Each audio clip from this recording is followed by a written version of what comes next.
Salam alaikum, bonjour à vous.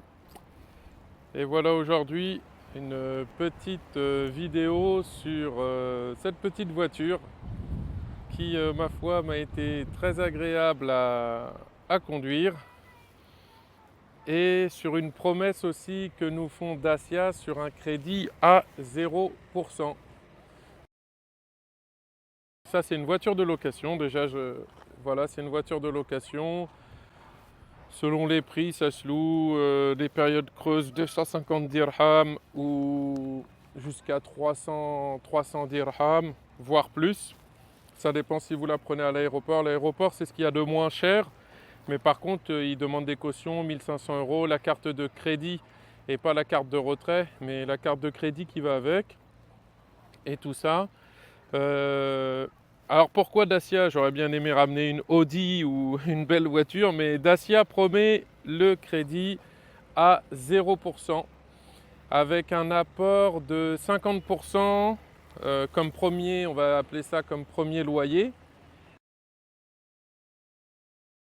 Vous avez le choix entre 36, 60, entre 3 ans et 5 ans je crois. Il y en a encore une autre échéance, mais je me souviens plus bien c'est laquelle. Donc voilà la voiture équipée de, franchement, Dacia, ils m'ont surpris. Dacia, ils m'ont surpris, pourquoi? Les radars de recul, elle a la carte qu'est-ce qu'ils appellent ça, la carte qui permet de ne pas mettre la clé, avec la carte elle démarre. Elle a les radars avant, elle a tous les trucs automatiques et c'est un modèle qui n'existe pas en France. Donc c'est un modèle qui 1,5 litre DCI 102 chevaux. 102 chevaux, ils sont sur les Clio. Et c'est, alors selon, hein, je ne suis pas mécano, mais c'est un bon moteur.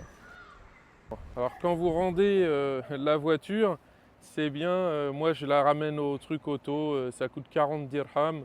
Et puis au moins il vous met comme ça, tout le... Il lastique bien en fait. Donc la voiture elle est neuve. C'est très simple, la voiture elle est neuve, elle a 7000 km. Et au niveau du prix, alors pour ceux que ça intéresse, j'ai été me renseigner. Au niveau du prix, on est à 188 000 dirhams. On est à 18 000 euros. 18 000 euros et la possibilité d'avoir un apport à 9 000 euros.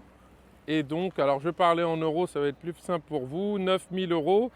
Et puis les 9 000 autres répartis sur 36 ou 60 mois. Donc voilà. Et puis après, je vous parlerai plus en détail bien sûr, il faut prendre une assurance responsabilité civile. Il faut s'engager à prendre l'assurance chez Dacia. Donc il y a plein de petits coûts qui fait qu'à la fin, on n'est pas la mensualité que vous allez avoir de prélèvement, elle va augmenter. Il y a 9 euros par mois pour l'entretien. 9 euros par mois pour l'entretien, ça fait 108 euros par an pour les vidanges en fait. Vous vous engagez tous les mois, ils vont vous prélever 9 euros en plus de la mensualité. Et puis la vidange est compris, les 3 premières vidanges sont compris dedans. Après, il y a l'assurance responsabilité civile, l'assurance de la voiture, il y a les frais de dossier. Et puis voilà. Au moins après, donc voilà. Après, il y a des conditions. Il faut avoir un revenu au Maroc. Ça, c'est important. Il faut avoir un revenu au Maroc. Et il faut avoir pour ceux qui ne sont pas marocains, il faut avoir la carte de résidence avec un revenu au Maroc, ou sinon, il faut être marocain. Parce que si vous venez de l'étranger, ils acceptent pas en fait. Déjà, vous pouvez pas mettre de voiture. C'est bon à savoir aussi. Vous ne pourrez pas mettre de voiture à votre nom au Maroc si vous n'avez pas la carte de résident. Donc La carte de résident, faut avoir toutes les démarches. Il faut louer d'abord un appartement, il faut prouver un revenu, il faut avoir une société, il faut dire pourquoi vous êtes au Maroc. Si vous êtes marié à un Marocain ou une Marocaine, donc vous pouvez faire le rapatriement, non, le regroupement familial. Bref, il faut d'abord avoir la résidence. Et une fois que vous avez la résidence, vous pourrez acheter une voiture marocaine. Mais si vous avez la carte nationale, même si vous vivez en Belgique, en Hollande, en Allemagne, n'importe où, la carte marocaine plus un acte de résidence vous permettra d'acheter une voiture. Et donc voilà. Oui, dans le contrat, il y a vraiment marqué 0%.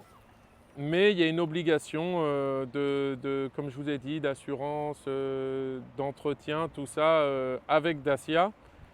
Je pense que pour une expatriation au Maroc dans la tranquillité, pour ceux qui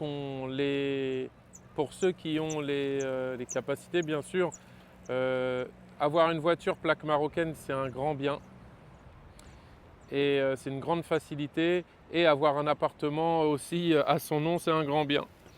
Ces deux clés-là, si vous avez ces deux clés-là au Maroc, vous avez déjà payé un appartement à votre nom et vous avez déjà payé une voiture à votre nom, tout ça sans crédit, c'est-à-dire que ça ne vous rajoute pas des charges tous les mois.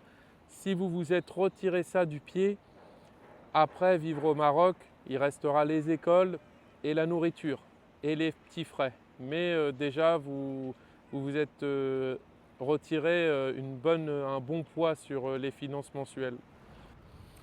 Et donc au niveau du coffre, on est pas mal. Voilà. Donc franchement, c'est très correct avec les petits, le gilet plus le triangle. Dédicace à nos amis de Belgique, l'extincteur, parce qu'en France, c'est pas obligatoire. Donc voilà.